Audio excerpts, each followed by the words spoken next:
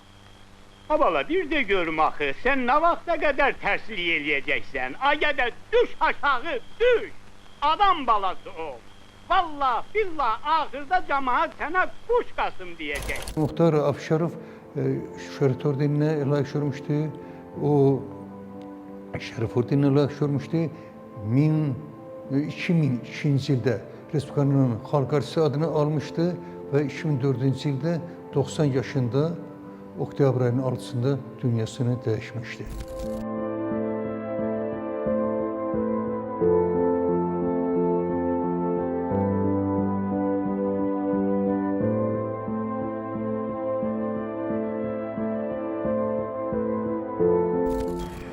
Bu dünyadan bir Muxtar Afşarov keçdi. Hər zaman kiçik obrazlar yaratdı. Böyük iddiaları olmadı. Amma öz ömür dastanının baş qəhrəmanı kimi yaşadı. Hörmətlə anırıq.